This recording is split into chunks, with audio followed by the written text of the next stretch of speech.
The final insult asterisk. The Galactic Council had gathered again. Over 100 alien species sat in a massive glowing hall suspended above a planet-sized space station.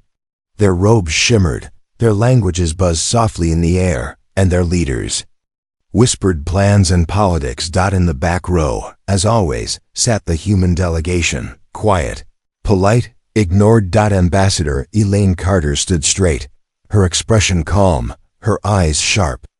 She had attended these meetings for 15 years. 15 years of patience. 15 years of humiliation. Humans should stay out of this debate, barked a tall insectoid from the Zicklin hive. Their kind lacks the intelligence for such matters. A few snickers passed through the room. A lizard-like ambassador from Korth Resh added, "They're emotional creatures, too soft, too slow, too naive to understand power." Elaine said nothing. She smiled slightly, bowed her head in false respect. It was what humans had always done. Take the insult. Pretend not to notice. For peace, but peace had a limit. Back on Earth, humanity had changed. The news of insults, attacks on their colonies, and broken treaties had started to fill the streets with anger. Young humans asked why they still bowed their heads. Veterans clenched their fists. Scientists whispered of hidden weapons. Soldiers were being recalled. Something was boiling. In space, the council laughed again. This time, it was over a trade deal. Humans had developed a rare energy source, stable, clean, powerful. The council voted to seize it for the greater galactic good. No payment. No thanks. Elaine stood up. The room fell silent. She had never spoken out loud during a vote before. Her voice was cold but clear. Earth rejects the council's theft. This is not cooperation. This is slavery. The Zicklin ambassador hissed. Your kind will be punished for defiance. Elaine turned to him and smiled. Not the polite smile of a diplomat. Not the forced smile of someone holding back anger. This was different. Calm, eerie, sharp like a blade. The time for patience is over, she said. The galaxy has forgotten what humans can do. You will remember now. She walked out. No one tried to stop her. They didn't think she was a threat. Just another human, soft, slow, harmless. They didn't know. They had pushed too far. 2 weeks later, a Zicklin warfleet entered Earth's orbit, expecting fear, surrender, begging. Instead, they found empty skies. No satellites. No signals. Just silence. Then a burst of light. 12 Zicklin ships vanished in 1 second. Not destroyed, erased. No heat. No trace. Gone. Back in council space. Panic spread. Who had done this? What technology could erase ships from space like shadows under light? And then came the message. A human voice, deep and slow, echoed across all channels. You mocked us. You broke your promises. You stole from us. You looked down on us. We asked for peace. You gave us war. Now we answer. The voice paused. This is not vengeance. This is remembrance. One by one, the great powers of the galaxy started to fall. First, their communication systems failed. Then their defense networks blinked off. Their warships turned against their own fleets, hacked from the inside. Entire moons went dark. Energy drained. Cities collapsed into dust. No explosions. No warnings. Just silence. The kind of silence only humans could create when they no longer cared about diplomacy. Back at the council, fear twisted every face. Alien leaders shouted, argued, begged, but it was too late. Humanity's patience had snapped. The galaxy had pushed for too long, laughed for too long, stolen too much. Now, the most dangerous species in the galaxy, not because of size or strength, but because of what they could build, feel, and remember, had decided to stop being silent. Ambassador Elaine Carter returned to the council one last time. This time, the guards stepped aside. This time, every eye turned to her with fear. She stood at the center and whispered, You wanted to see what humans are made of. Now you will. Her words echoed like thunder. No weapons. No army. Just one human, calm, deadly, and done waiting. The final insult had been delivered. And now, it was humanity's turn to speak. The Zyklon fleet hovered above the planet Mavax 3, a once proud mining colony, now silent. No distress calls, no defense response, no civilian signals. Captain Kor of the Zyklon Empire narrowed his compound eyes. Scan again. There must be survivors. The crew obeyed. Scanners hummed, lights blinked, and returned to nothing. Impossible, Kor growled. The humans don't have cloaking tech this advanced. But Mavax 3 had been a human outpost, until the Council declared it open property. They claimed it stripped it, enslaved the workers. All of it done under law. Human law meant nothing here. Then came the silence. The Zyklon had come to investigate, and found something worse than war. Nothing. No life signs. No power signatures. No orbiting satellites. Just a dead world. Like it had been turned off. And above them, the sky split open. Not with fire. Not with sound. With silence.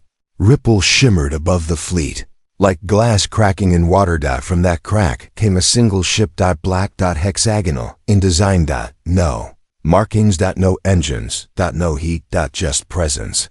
Kor stared at it. And something primal inside him screamed. The ship didn't fire. It didn't speak. It simply existed. And the Zyklon ships began to fall. One by one, systems shutting down. Lights dying, metal melting like wax without heat. Kor ordered a retreat. No one could move. Their bodies obeyed. But the ships did not. Every screen in the command deck blinked white. Then a sentence appeared, simple, soft, cold. You erased our voice. So now we erase yours. The Zyklon fleet vanished. Back at Council Prime, reports flooded in. The Varnek dreadnoughts at the Zeta perimeter had gone dark. The Forens, WARP gates failed mid-transit. 2 million troops lost in the void. And the worst, the Council's own archive moon had been wiped clean. Every record, every law, every history, gone. The Council met in panic. What do they want? Shrieked a bird-like ambassador. Why aren't they talking? Cried another. They always wanted peace. A snake-bodied general shouted. We gave them treaties. No, said a quiet voice in the chamber. It was the Tharn Elder, an old species that lived long and remembered longer. You gave them cages, the Elder said, eyes glowing dimly. You never listened. You only tolerated them, like pets. The hall went still. The Elder continued. Now the pets have remembered they were wolves. On Earth, the skies were calm. The planet had changed. It had gone dark, not dead, but invisible. To outside sensors, it no longer existed. But beneath its shield, humanity was alive, more alive than ever. They had stopped begging. They had stopped asking. They had prepared. Massive underground cities buzzed with energy. Children trained beside soldiers. Scientists worked on machines the galaxy had never dreamed of. AI intelligences, once limited by law, now worked freely, calculating futures. Above them hovered the Ghost Armada, silent human ships, black as void, guided not by crew, but by memory. Each one named after a colony lost, each one powered by something no one dared to understand. Emotion. Grief. Anger. Hope. Humanity had turned its pain into energy. Its memory into war, and its silence into a weapon, somewhere in deep space. A lonely alien scout ship drifted through Sector D9. The crew were scavengers, not fighters, not enemies. They stumbled upon one of the human ghost ships. Terrified, they sent a simple message. We are not your enemies. We only seek to live. The ghost ship paused. Then answered. Then live and remember. The ship turned and disappeared into hyperspace. No flash, no engine. Just gone. The crew sat in silence, shaking. The humans hadn't attacked, but that message. It wasn't A threat. It was a warning. They would spare those who remembered. But forgetfulness would cost everything. Back on Council Prime, Ambassador Elaine Carter sat in a quiet room, alone, watching the stars through a glass wall. She was no longer a representative. She was a witness. To the rise. To the snap. To the silence. A young alien assistant entered nervously.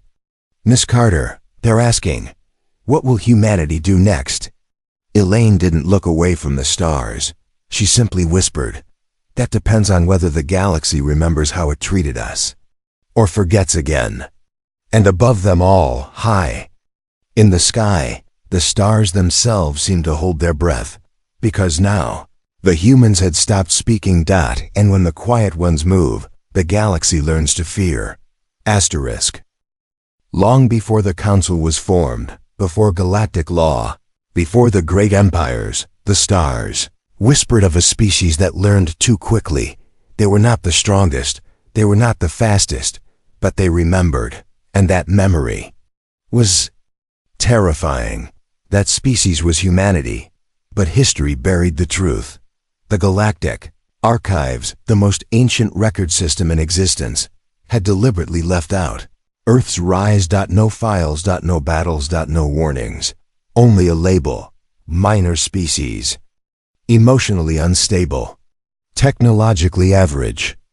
But there was one place the truth survived, deep beneath the ruins of Vora Prime, in an abandoned data vault sealed for 4,000 years. A dead moon, long forgotten after a bio-plague. And now, someone was trying to open it. A foreign data thief named Ixa crept through the ashes of the old city, his metal limbs clicking softly. He wasn't brave, just desperate. He had intercepted a strange human signal, coordinates, a challenge. Find what the stars forgot. He didn't understand it, but he followed it. What he found inside the vault rewrote his reality. The holograms started on their own. Old, cracked voices filled the room. Entry log, human ship Heartspark, year 2193, Earth calendar. First contact with Zyklon, offered alliance, declined. Another log, year 2231, Varnak betrayed ceasefire. Human fleet refused to retaliate, peace maintained. Another, year 2267, foreign slavers took children from Vega colony. Earth filed 17 diplomatic complaints, ignored. The logs continued, centuries of betrayal, but humans never snapped. They negotiated, they forgave, they hoped, until the last entry appeared, year 2499. Final vote, the patience protocol ends. The image froze. A single human face stared out. Male, scarred, his eyes hollow but calm. He spoke directly. To the future. If you're seeing this, it means we've finally stopped apologizing. His voice was low, not angry, not loud. Just, done. We tried. For peace, for respect, we tried everything. You took our kindness as weakness, our patience as permission. You laughed at our dead. You took what wasn't yours. He leaned closer, and now we remember. Ixa fell back, shivering. He had seen war. He had hacked weapons. But this was prophecy. This was history sharpened into revenge.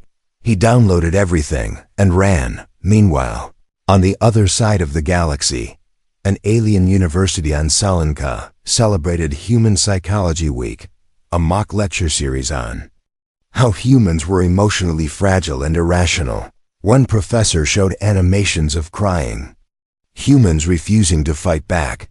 The crowd laughed. Then the lights flickered. The wall screen turned black. A new image appeared, the same scarred human from the vault. Only this time, he wasn't alone. Behind him stood thousands of others, men, women, children, all silent. Staring. Waiting. The human spoke. We see you, we remember you. And now you will remember us. Every data stream in the university went down. Every archive was replaced with one message. You forgot the truth. We didn't. And then the screen burned. Literally. Over 1,000 institutions across the galaxy experienced the same thing. Coordinated message, silent, smooth, unstoppable. The humans had turned memory into a weapon. Back on Earth, deep beneath the Arctic core, an ancient human council met in a chamber lit only by holographic stars. They weren't military. They weren't politicians. They were historians, the last keepers of truth. One of them, an old woman named Dr. May Harlan, nodded as the reports flowed in. "It has begun," she said softly. "They're waking up." Another whispered. May placed her hand on a glass tablet marked Protocol Archive. Iron memory. It opened, revealing data on over 100 civilizations that had wronged humanity, coordinates, tactics, weaknesses, but they weren't planning an attack. Not yet. They were offering a test. If the galaxy remembered its crimes, it might be spared. But forgetfulness would mean silence. Forever. In the council chambers, panic spread again. "How are they controlling our data?" demanded a Zicklin leader. "Where is their command center?" asked another. Ambassador Elaine Carter entered quietly. "No guards. No fear. Just silence." "You don't understand," she said. "We are not controlling anything." She stepped forward. "We are simply remembering." Her hand raised, and a hologram appeared above the chamber. It showed a single phrase from an ancient human philosopher. "The axe forgets. The tree remembers." The hall went still, because they finally realized they were the axes, and humanity had grown into a forest that now remembered every cut and was no longer afraid to grow. Back sharp. In the outer ring of Sector 19B, an exploration ship from the Valari Dominion entered an uncharted system. They had followed a weak signal, an ancient human frequency looping endlessly. A woman's voice, soft and broken, whispered, "We waited and waited. You never came. So now we come to you." The Valari ship descended into orbit over a dense green planet. No name on the charts, no signs of civilization. Just a vast jungle. The ship's scanners glitched. The crew lost navigation. No stars above. Only trees below. They landed, and the jungle swallowed them. Commander Selk of the Valari stepped outside first. Her boots sank slightly into damp earth. The air was thick, heavy with silence. No insects. No birds. Just trees. But these weren't normal trees. Their trunks were black, smooth like obsidian. Their branches were long, thin, too uniform, too deliberate. And their leaves, sharp as blades, every one of them. Thousands of leaves, dagger-shaped, motionless, cold. One soldier reached to pluck a leaf. The forest hissed. Not wind. Not an animal. The sound came from the leaves themselves. As if they were remembering. CLQ drew her weapon. "Stay close," she ordered. They walked deeper. The jungle grew denser. Shapes began to appear in the trees. Not animals, not people. Armor, torn fabric, rusty weapons. Skulls. Human skulls. No, not human. ZYKLON.PHO. Aran.VLIRI. All fused into the trees. As if the forest had eaten them. As if it had remembered them and reshaped them into roots. Hours passed. Time didn't work right. Watches froze. Suns didn't move. The deeper they walked, the more the jungle seemed to breathe. And then they found it, the heart tree.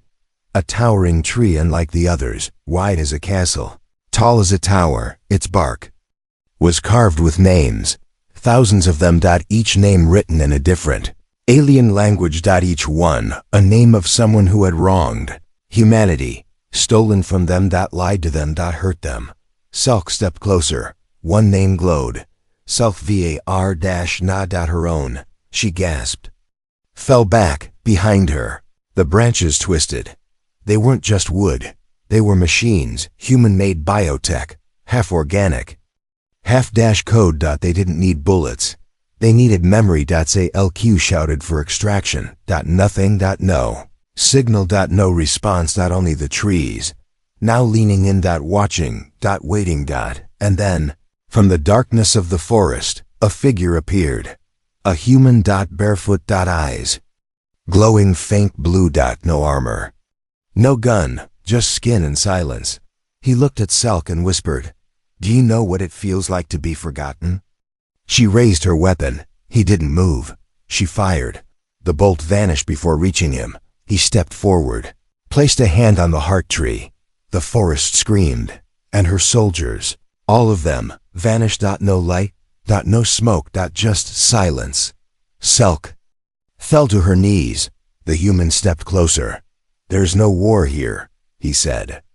"Only truth," she whispered, trembling. "What is this place?" He looked around slowly and said, "This is what patience becomes, when it's betrayed long enough." Back in the Council Archive Tower, a new warning message appeared. Across every security screen, Sector 19B is no longer navigable. All ships redirected. Violation will result in permanent silence. No one knew what happened there, but they called it the Forest of Knives, a memorial, a weapon, a graveyard of names, and it grew, slowly, each time a human colony was mocked. A new route appeared. Each time a human memory was erased, a new blade sprouted.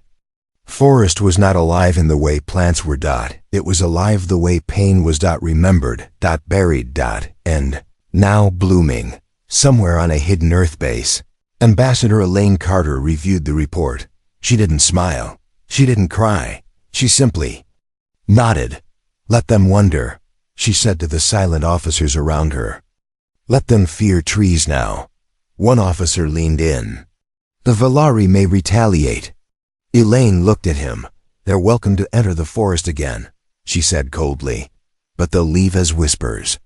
He fell silent, because now, the galaxy had realized something no archive had recorded. Humans didn't always fight with bombs. Sometimes, they fought with memory, and sometimes, they planted it. Above Earth, the stars were quiet, but in the deep systems, strange trees began to grow in dark soil, each with knives for leaves, each one whispering names. The galaxy had tried to forget, but the humans hadn't. They never would. The Council officially declared war on Earth. Broadcasts were sent across galaxies. All member species received the message. Humanity has become a threat to galactic peace. Unified military action begins immediately. But something strange happened. After the declaration, nothing, no battle, no invasion, no retaliation. Weeks passed. Fleets launched toward human-controlled space, but never arrived. No wreckage, no distress calls. Just silence. Planets near human territory reported strange phenomena. Ships went blind. Sensors showed impossible data. Entire moons shifting positions. Gravity reversing for seconds. Star maps becoming unreliable. It was as if reality near humanity had started to break, but humans said nothing. They released no statements. No threats. No demands. They simply watched from the shadows, and the galaxy began to panic. On the Council warship Unity Star, General Vark of the Corelli Empire stood in the command center, reviewing attack routes. "Why do we have no updates from Strike Group Beta?" he barked. An officer looked pale. "Sir, their last message was unsettling. Play it." The screen flickered. A soldier's face filled the screen, eyes wide, whispering, "They're not fighting us. They're watching, waiting. Our thoughts aren't safe. I saw my dead sister on the ship's glass." The message ended in static. General Vark clenched his jaw. "They're using psychological weapons," he growled. "Illusions, fear tech, nothing more." But then, lights dimmed. A low hum filled the room. The main screen blinked, showing an Earth map, drawn entirely in blood. No source. No signal. Then a sentence appeared line by line. "We offered friendship. You offered laughter. We offered truth. You offered silence. We offered patience. You offered war. So we offer Nothing. The screen went black. No sound, not even static. General Vark screamed, "Trace it! Shut it down!" But nothing worked. Then, slowly, every screen aboard the Unity Star turned on, one by one, each showing the same thing: the General's childhood memories, images of his mother, his home planet, his first day as a cadet, private thoughts. Private fears, projected to the entire crew. His mind had been read, his past weaponized. He collapsed, shaking. And for the first time in Corelli military history, a fleet retreated without ever seeing an enemy. Meanwhile, Earth remained quiet, not silent, just quiet. Farmers grew food. Children studied in underground schools. Scientists worked beneath lunar labs. The military didn't march. It listened. It watched. It remembered. They didn't need to fight back. The galaxy was fighting itself. Species began accusing each other, claiming human agents were hiding in their ranks. Councils turned on councils. Empires tightened control, watching their own citizens more than the enemy. One empire, the Thren Kai, collapsed in 3 days due to mass hysteria. Why? Because every citizen received a personalized letter from a long-dead relative. Each one ending with the same words: "The humans remember me. Why didn't you?" At the edge of Council territory, an AI superintelligence, Oracle 7, was built to analyze and destroy human tech. It scanned over 5 million data fragments taken from ghost ships, wrecked satellites, and black boxes. After 6 minutes, it shut down. Self-terminated. Its final log said, "Human data contains paradoxes not known in this dimension. Their silence is not absence, it is containment. If released fully, reality may not survive." Council engineers wept. Because now they weren't just afraid of war. They were afraid of what war might wake up back in the center of human command, hidden beneath the Pacific Ocean. The real reason humanity stayed silent sat in a secure chamber. It wasn't a weapon. It wasn't a person. It was a library. A living archive of every insult, every broken promise, every treaty burned, recorded, and emotionally amplified. The library didn't store history. It made it feel. Every visitor to the chamber heard voices, not from speakers, but from inside their own thoughts, each one whispering the past, over and over, until it was never forgotten. Ambassador Elaine Carter stood before the glowing core, whispering to a young soldier beside her, "We don't need to fire a single shot," she said. "They're destroying themselves." The soldier nodded, trembling. "What if they ask for peace again?" Elaine smiled, but not kindly. "That time is gone. We offered peace for 1,000 years. They used it like a doormat." She looked at the glowing core, and now they're walking through a house made of knives. In space, Council fleets still float, weapons still ready, but no one fires, because the enemy does not appear. The war that was declared never truly began. And now every alien leader whispers the same question behind closed doors. What if the humans are no longer fighting us? What if they're simply watching how we fight ourselves? 1,000 voices filled the Grand Council Hall, but no one was speaking. Instead, the hall echoed with a strange sound. A heartbeat. Slow, steady, rhythmic, coming from every speaker, every translator implant, every comm station in the galaxy. The heartbeat of a human child. No message. No threat.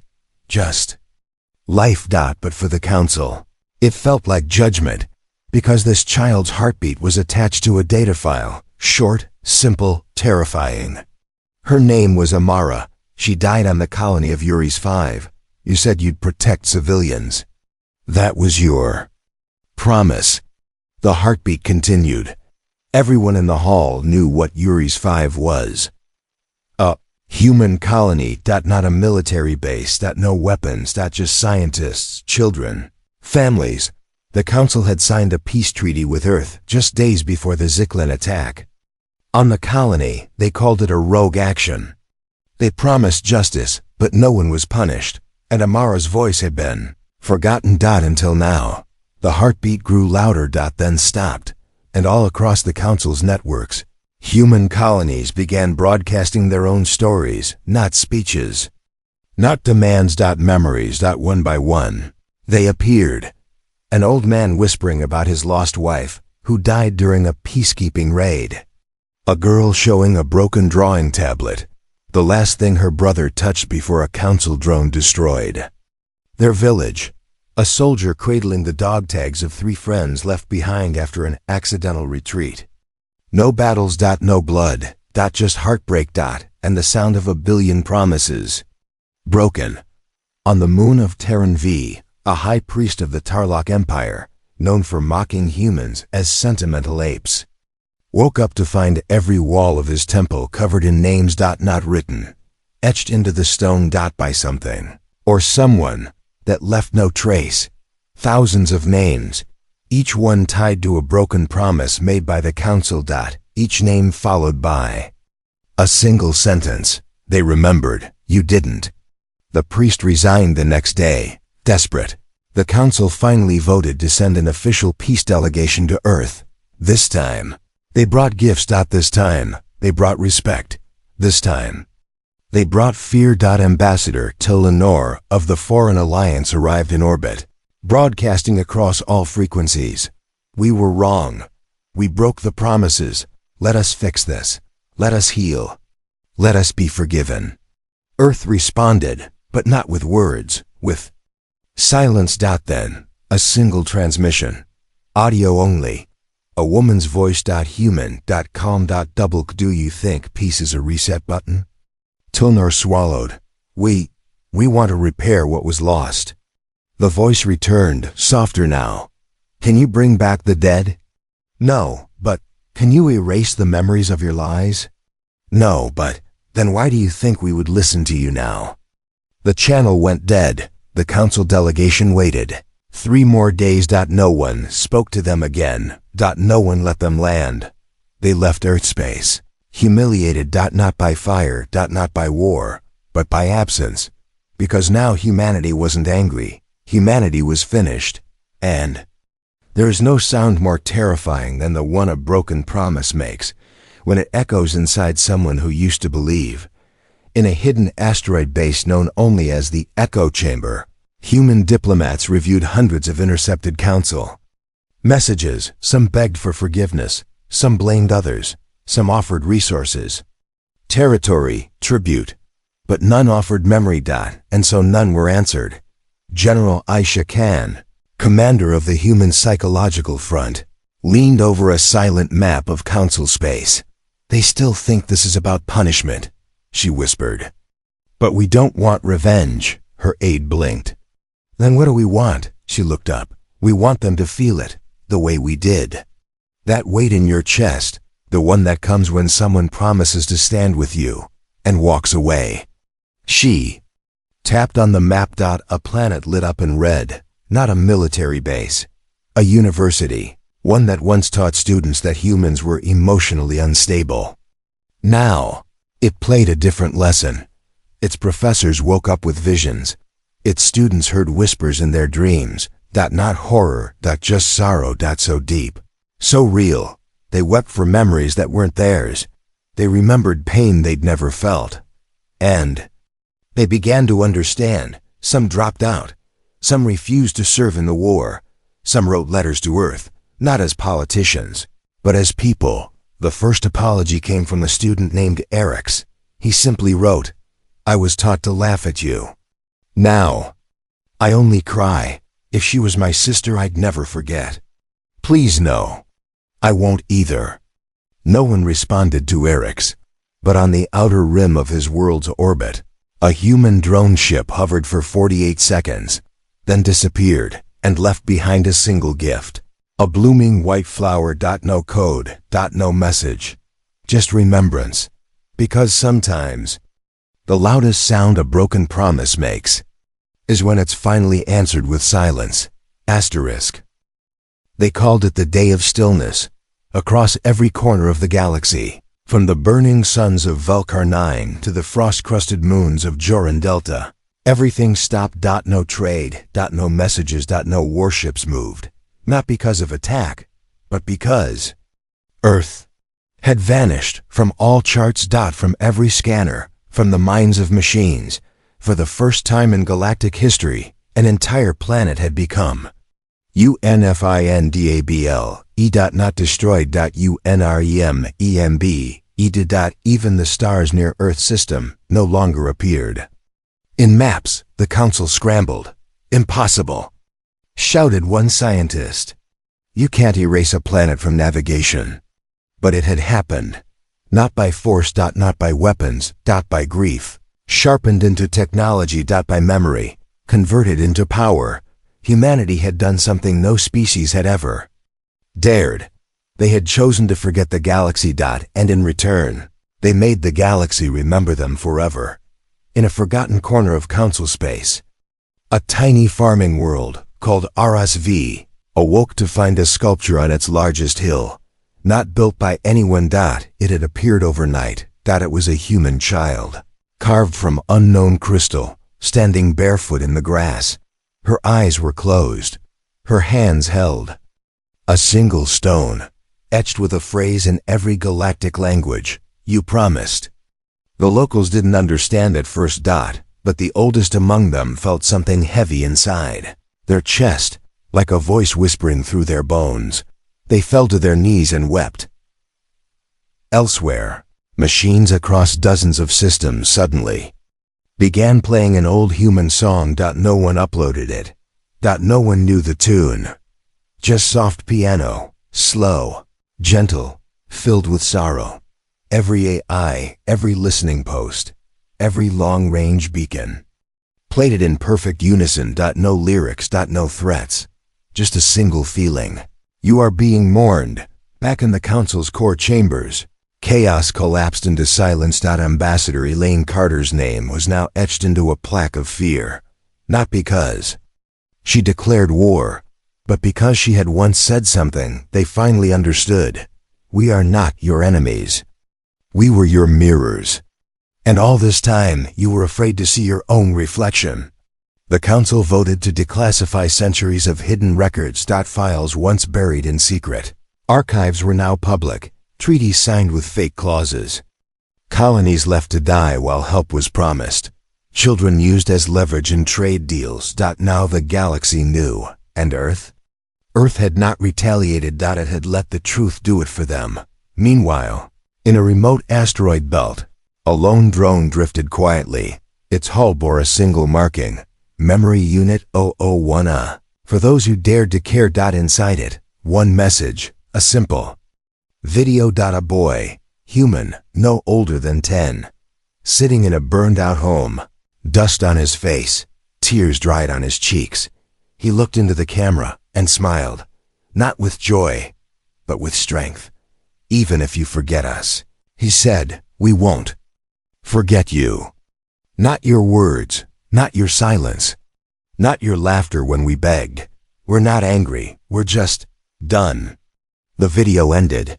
The drone didn't explode. It simply shut off and kept drifting, like a ghost carrying memory through the stars. On Earth, wherever it now existed, a new civilization had risen. Not bitter, not cruel, but unreachable. By choice. They had built cities that lived inside memory fields, invisible to those who once hurt them. Their language evolved. Their machines ran on emotional resonance. They no longer asked others to understand. They only asked each other to never forget. Each home held a black stone on the wall, smooth, warm to the touch. Every evening, families gathered around the stone and whispered one thing they remembered. A name, a face, a promise once made. Not to dwell, but to honor, because pain doesn't have to be loud. Sometimes it just needs to be heard. And humans had learned that long ago. In the darkness between stars, alien poets wrote of a species that did not conquer with fire, but with silence. A species that loved so deeply, their greatest weapon was heartbreak. They feared them, they respected them, but most of all, They remembered them, because humans, the soft ones, the kind ones, the patient ones, had taught the galaxy a final lesson. Never mock the ones who carry memories like fire. Because fire forgets where it burns, but memory remembers where it was burned. And so the galaxy moved forward, changed, haunted, careful. But from that day on, whenever a promise was made, whenever a treaty was signed, whenever a child looked up at the stars and asked, "Are they still out there?" the elders would answer quietly, "Yes, the humans are still out there. They are the species that doesn't forget. And we are the ones who finally remembered."